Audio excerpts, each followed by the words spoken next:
Welcome to the Crucible with Jeff Marshall, where we not only like to have phenomenal leaders, but we only allow Super Bowl champions to come on the show. I'm kidding. Rodney McLeod, my man. Good to see you, brother. Good to see you too. I make that joke. People will get it.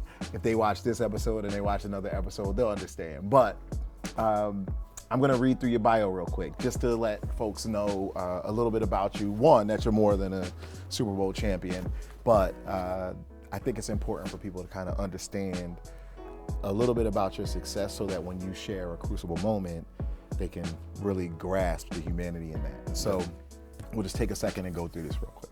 Rodney McLeod is a Super Bowl champion, the 2022 Allen Page Community Award winner, and a dedicated community leader.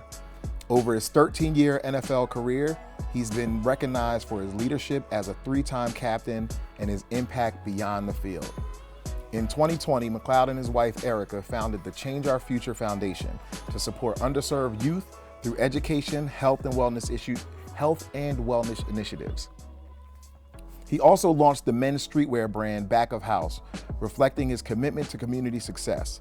McLeod entered the NFL in 2012 as an undrafted free agent, earning a spot as a safety with the St. Louis Rams through his relentless work ethic.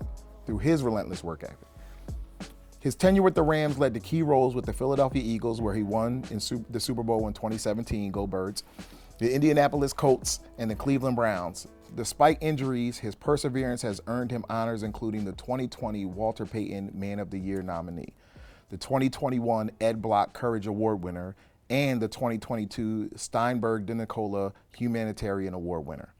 Off the field, McLeod appears as a sports commentator on CNN, NFL Total Access, NFL Network's Good Morning Football, and ESPN. He also co-hosts Dogs Only podcast, the Cleveland Browns player-led podcast. A committed community leader, he serves on the boards of the Matha Catholic High School and the Community College of Philadelphia. A DMV native, McLeod lives in Philadelphia with his wife and his daughter. His legacy is defined by perseverance, leadership, and advocacy for change. This is Rodney McLeod, and this is The Crucible.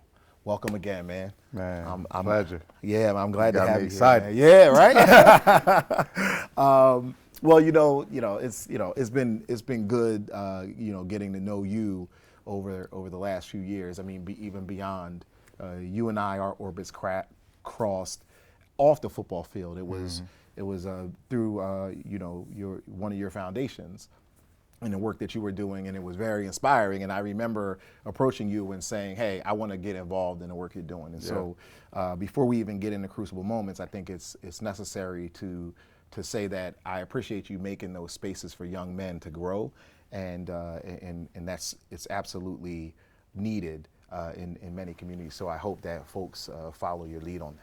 I appreciate it.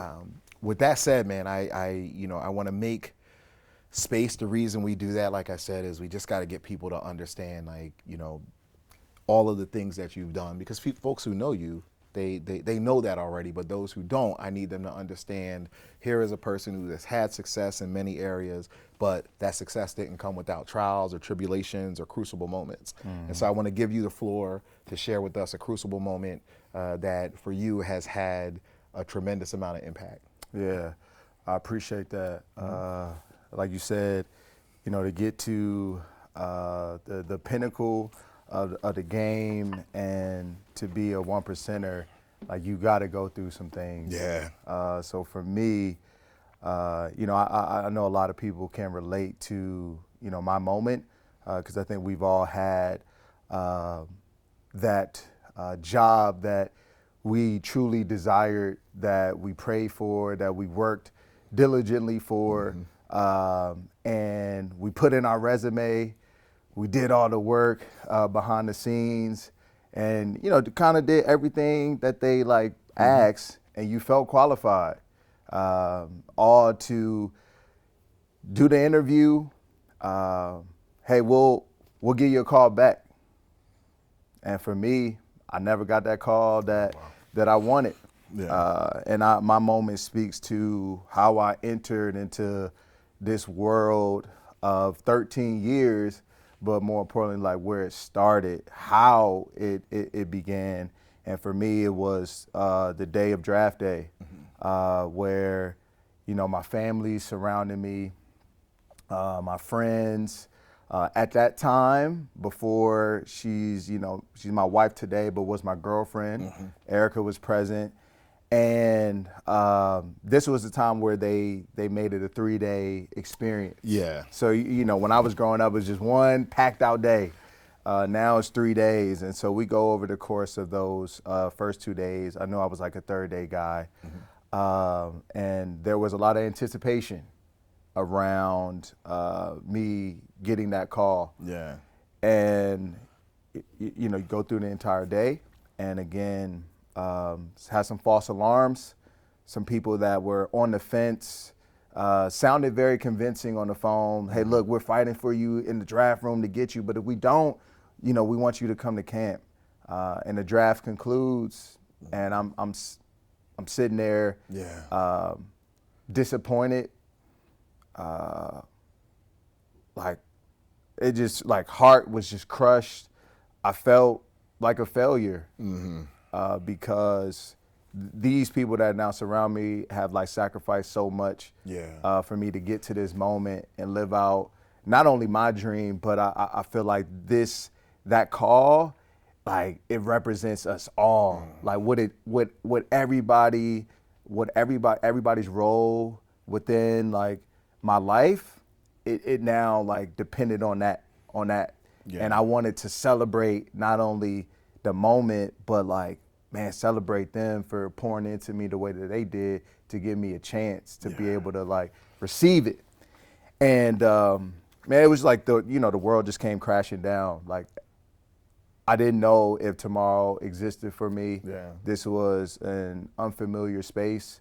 I've been at, Little League, highly, talented, to high school. I was, did my thing. And so this is a different feel now. And I think the feeling that comes over you in that moment is that you're not valued. You're seen you're less than. You're not deserving. Can you actually are you good enough to be in the locker room and be on that field? Yeah. That's what it makes you feel like when you don't receive that call, you don't get elected a pick. They don't decide that their money, their dollar, that pick you're worth fighting for or selecting. Yeah.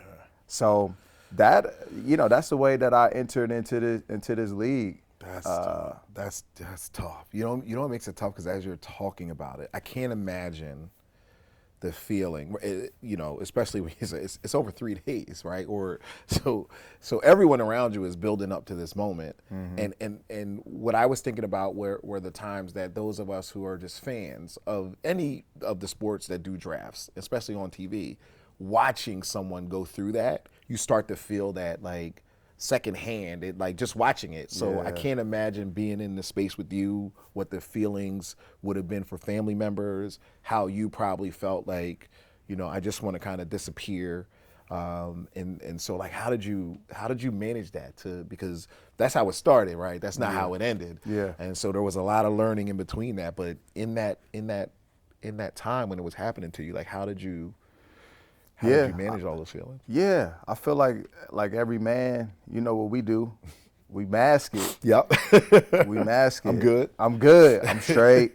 I'm tough. I'm all right. I've been here before, but inside, I was hurting. Yeah.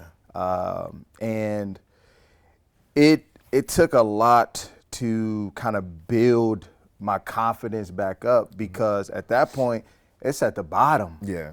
To play this sport, you got to have the ultimate belief and confidence in yourself when you line up, especially in the position I play, defensive back.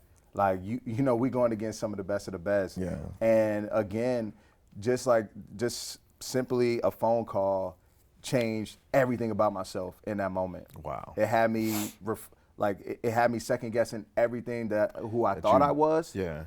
Now to am I going to kind of confide into what they're trying to, what that maybe that call can do to people, or am I going to, like, again, really rely on faith, what I grew up on, you know what I'm saying, and relying on my Heavenly Father to be able to remind me of who He created me to be, in His image, His likeness, His strength, all of those things, right? Like that everybody that He sees in me, I need to see in myself again. And so I always credit a lot of my, success, as you just heard, to my foundation. And so what got me over that moment was the support in that moment to just like encourage me and keep me uplifted as I now went through the second phase that nobody sees, is now this like carousel of like of phone calls that you now receive, calling for interest. They consider me a priority free agent. That's how they classify it. And so there were several teams who called. One team in particular that you just read about, St. Louis Rams. I owe everything almost to two key individuals in that organization, and that was Chuck Cecil and Denard Wilson. But Chuck Cecil is the guy that gave me the call to say, hey, man, I loved everything that I saw from you during your pro day at UVA, and I'm going to be transparent as possible with you. We got 3 safeties on the roster, and they're veterans, and we're going to bring in 3 of you guys, pretty much all like undrafted, and we're keeping 1 or 2. That's it. You feel me? Yeah. And so in that moment, forget everything that happened, you know what I'm saying, before this. I said, okay, like, I believe in me. I bet on myself. Yeah. And I was out in St. Louis. That's crazy, because it's, what's interesting is a phone call played a really significant part in all of this, right? The not getting one and then getting one, right? And just that fast, where you lost your confidence in yourself, and then had to really find it quickly again, because now you're like, okay, the chance is back. I'm in it. Yeah, I'm in it. That's crazy. For me, all I need is a crack like in the door. Yeah. You feel me? Enough just to put my foot in. Yeah. You give me that, like, you know what I'm saying? I'm eventually pried open. And that was my mindset when I showed up. Yeah. But it was the same feeling that's what like drove me throughout my entire like career, to be honest. But the way I entered the league is I had to like earn it all. Yeah. I mean, I had to earn a locker. Yeah. You know what I'm saying? Like when they put you in the locker room, you kind of got your designated guys who are predicted to make the roster in like the inner circle, and then there was like a cast of us that were like kind of on the outside. Soon you walk into the locker room. That is like my group of bubble of guys that they put very minimal dollars into. That, hey, if they make it, cool, but at the end of the day, we feel they're expendable. Wow.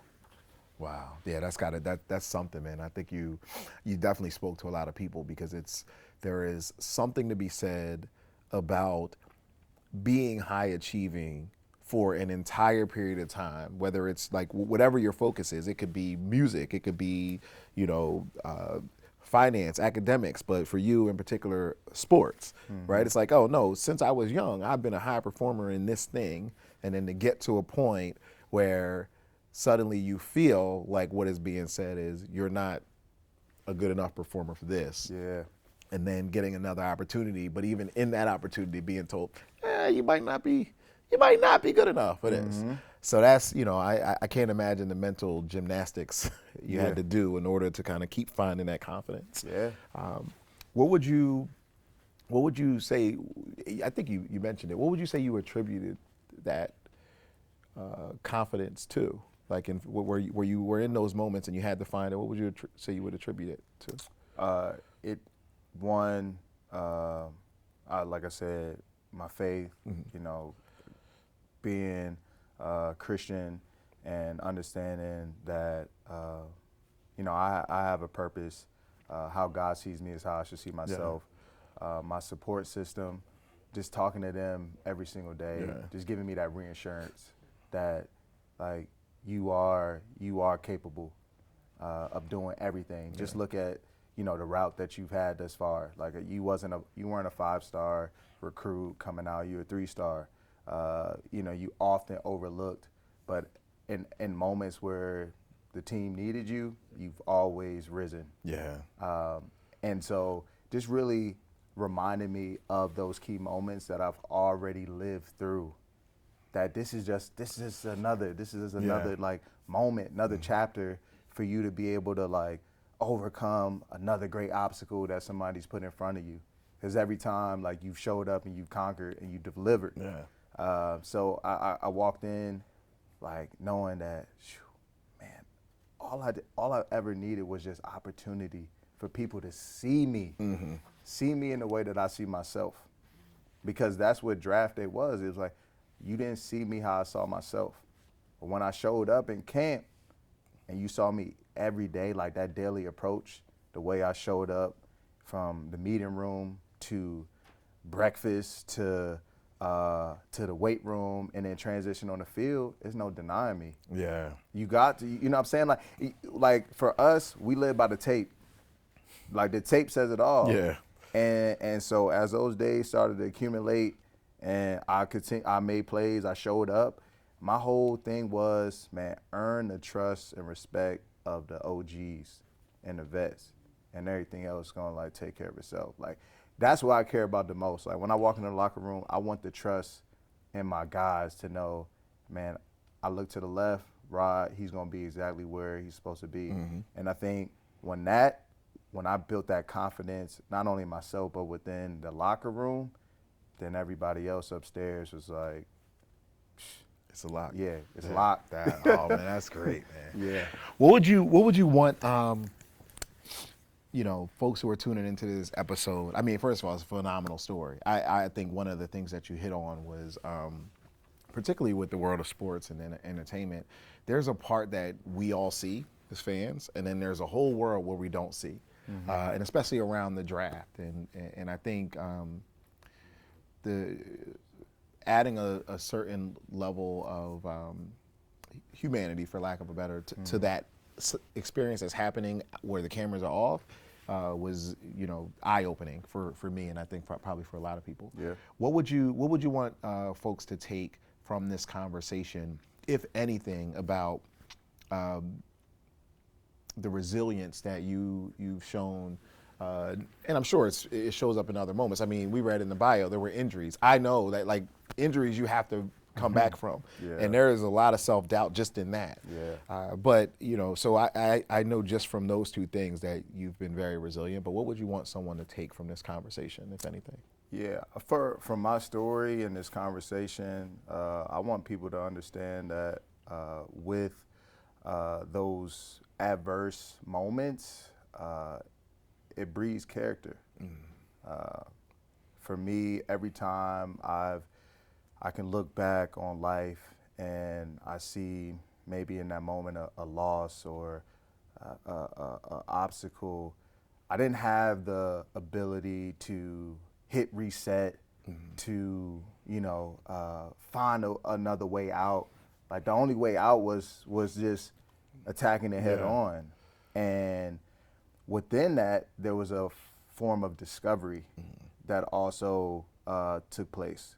And that discovery is, again, like those traits that we all like live by, or either we live by them or other people now speak them about you. You feel me? Yeah. And so that's where all of that is like is formed and like discovered. And so when you look into that mirror of yourself, like you can see all of it, because man, like I've done it, like I've conquered, I've like overcome, I've like all of these scars are just like are just reminders about man, my journey, how far I've come. But guess what? Like I'm still 10 toes down, still standing tall, still strong, and I'm ready for the next one, because that's how life goes. Yeah. It's not like, you feel me? Like it says biblically, you know, like we are going to face, you know what I'm saying, trials, like that is going to happen. Yeah. And I'm a firm believer is that, man, when you trust yourself, you trust who you are, and you figure out like just the way to like trust the process and attack it head on, like you're going to come out a better person than you walked in. Like I'm a huge believer in that. So there's no straight way or straight gravel to the top of the mountain. I always tell people, man, run your own race. We get so caught up in what everybody else is doing that, you know, you look to the left and right. That's when you often stumble and fall. That is absolutely true. Depending on how big the blow or the fall, it's hard to get back up. That's true. So, man, be your own author, run your own race, and know that, you know, at the end of the day, all of those war wounds you accumulated, they're gonna heal, and they're just gonna be just a living testimony of what you've been able to get through. Oh, man. Appreciate you, man. Yeah. That was another phenomenal episode of The Crucible with Jeff Marshall. You know what I loved about that, Rod, was you mentioned in those adverse moments is a moment for discovery and self-discovery. So those of you out there who are going through these moments, keep that in mind. It's a time for self-discovery and lean into that. Recognize that, those, like you said, those moments are going to keep coming, and what you do next is really what counts. Thanks again for tuning in. We will see you next time on The Crucible with Jeff Marshall. Until then, be safe and be well. Thanks so much for watching this episode of The Crucible with Jeff Marshall. If you would like to be a guest on the program, let's be in touch. And be sure to stay connected with us through your favorite platforms. The Crucible with Jeff Marshall is part of the A Live Podcast Network and can be found in audio-only format wherever you listen to your podcasts. Production of this project was created by Gifted Entertainment, a full-service creative video production company.